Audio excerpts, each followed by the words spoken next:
Yo, what up YouTube? This is Itechmunch. We're going to do a rundown and a review of the SteelSeries remote here. Very solid little game remote. And we're going to test drive this bad boy on the LG Nexus 4. So I'll give you guys a little bit of rundown. Basically, it's a Bluetooth remote. It's got the basic, the basic analog sticks. You got a little D-pad here. Some 1, 2, 3, 4 right here.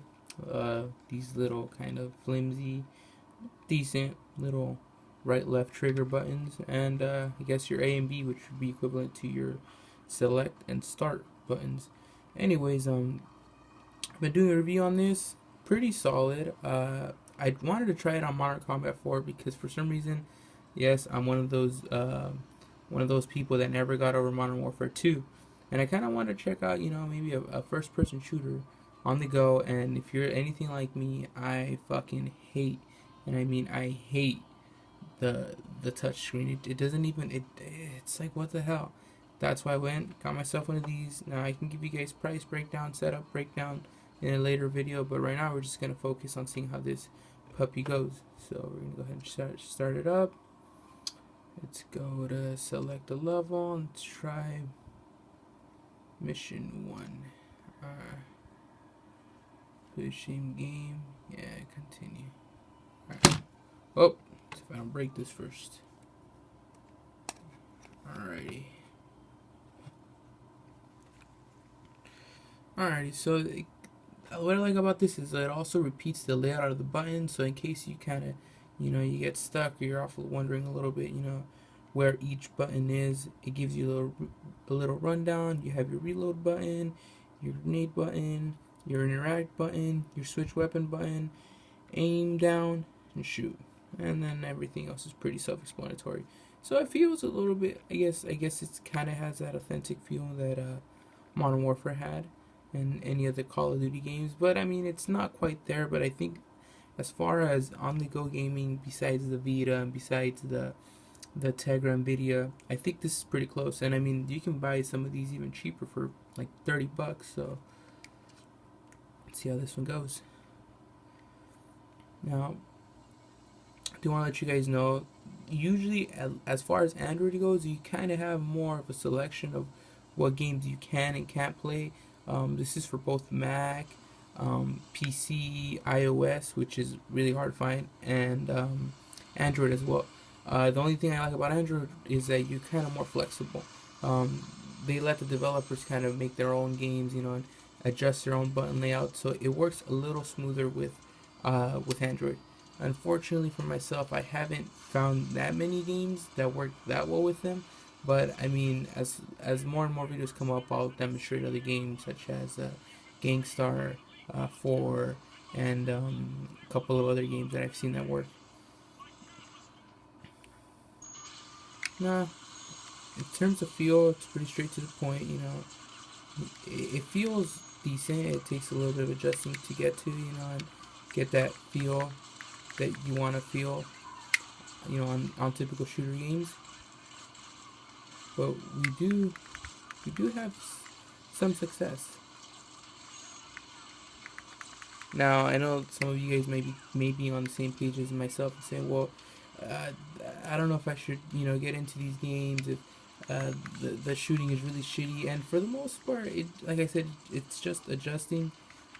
Once you have it adjusted, you have like I have my little stand. It almost starts feeling like not a console feel, because the console feel is something else to me, but you start feeling a little bit more of a more fluent on the go experience, which is what I love. And another reason why I looked into this was because the graphics are starting to feel better, definitely better, as the PSP, the PS Vita, they all had solid works, but this, for on the go, I mean, you have your cell phone everywhere, there's no need for, carrying 1,000 gadgets with you. You can just have your phone, have this little gizmo right here, and you're all set. Again, it just all takes shooting. Forgive me if I'm not the best shooter, but as far as it goes, it's doing what I like it to do. And if you set it up to, your Bluetooth speakers or anything, you kind of have a better experience, I guess. I mean, for those of you who are really trying to go for that solid console experience, well, maybe you can try to set it up yourself. Again, this is the one that I've done a review on. I've heard other, like the Moga remote, the one that they display. I've heard of reviews about that one. I like this one. It's small, it's light, and it feels decent. You know, it doesn't feel as great. Everything is a little clumped up together. You know, you kind of have everything compressed, but it's mainly for you, all of you. You know, you're sitting at home and you're wondering, well, are they really that worth much of an investment? And well, although they may not be perfect, they're a decent little remote. Like I said, I really like this.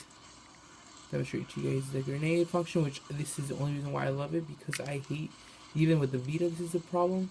Yeah, the PlayStation Vita, you have to hit additional buttons. You know, you have to touch the screen to throw grenades. Here, B button. That's all it is. And of course, I will let you know there are some moments where I did die playing the campaign, because it does ask you that sometimes you do need to actually touch the screen to engage with in combat. So I did have to, you know, restart those points. I wasn't prepared for the fucking attack, but overall, fairly solid stuff. And like I said, these Android developers really did it well. I mean, they made it so the game responds perfect to these, you know, and it works fluently. Like I was amazed by how fluent this fucking game actually works with this remote. I mean, if you've been keeping up with the mobile gaming, I mean, they try to appeal, especially these games, you know, like Modern Combat. They try to appeal to the hardcore gamers, and that's where I feel they failed majorly, because hardcore gamers will tell you they cannot do the fucking touch buttons. I mean, Angry Birds is one thing, and Plants vs. Zombies is one thing, but when you try to take a fucking game, you know, you try to take something like Call of Duty or games like Grand Theft Auto, and you try to stick them into touchscreens, I mean, people that really do like the games and don't mind will get these without a problem. But if you're anything like me, you know, you like that console feeling. You know, even if you don't have the best console feeling, you do like feeling, you know, some physical buttons. You know, something that makes it feel a little more realistic. For those of you that are wondering if I'm going to be doing an online one, I probably will be doing an online one, and it'll probably suck because I'm not that great on the online. I feel that the campaign is a little better. It's decent. It's not the worst, but it's also not the best if you're trying to play online. Just because I just, the sensitivity is what throws me off a lot. I can't.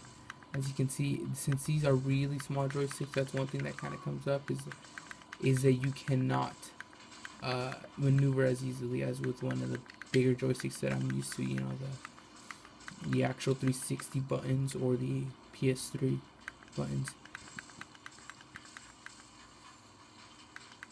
And that's another thing. The button that I like how with this game, since it's recognized that the remote's in there, it's made it native. So everything that's you actually don't even get a screen layout. You know, you have all screen. You don't have any buttons here floating in the air. You know, in the way, nothing. Which is why I like it even more. You know, yeah, you have, you know, your ammunition here up at the top and your grenade count here, but everything else, you know, free screen. You don't have a bunch of fucking AB buttons everywhere.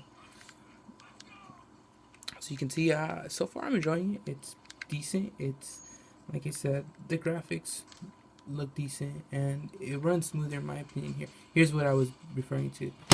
Up, and we fucking died. Fucking, that's what I meant. But either way, it's a good little place to stop for the checkpoint. Solid game, you know, it's a solid game with the remote itself. Like I said, it makes the experience a little better. You know, you don't have as much control as these other platforms, you know, like on a PS3 or PS4, but it does a job. It does it well, you know. And come on, I mean, this isn't too hard to carry around. You know, you have your fucking remote and you have your phone. I mean, you can take this anywhere. I mean, granted, it's gonna be a little bulky, but that's the benefit of it. And if you get something that's got a better fucking stand than this flimsy fucking thing that keeps fucking dropping, then you can probably have a better experience. But like I said, this is the Steel series. You know, it's responsive. I mean, I believe you could even fucking.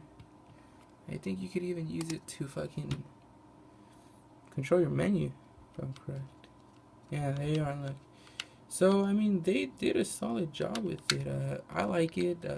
There's an app on there too that lets you kind of see the button layout and overlay. It's this one right here, Steel Series. If you could see that one, to let you kind of navigate on it. But it's a decent little thing. I like it. It's smooth, and I'll show you guys the setup. The setup is fairly easy, so if you guys do need one, I can show you guys. I can maybe provide some links for some cheap ones. I actually got this one from Steel Series free, so just kind of doing a demonstration for you guys, so you guys can see it's solid. You know, it's not something over the edge, and it's not trying to be something else. It's basic. I like it. It's portable. Works on PCs. Works on Macs. Works on your fucking phone. Hey, I'm in. Anyways, if you guys have any questions, any concerns, leave it at the comments. Please feel free to message me. Subscribe as always, and thank you guys for watching. You guys have a good one.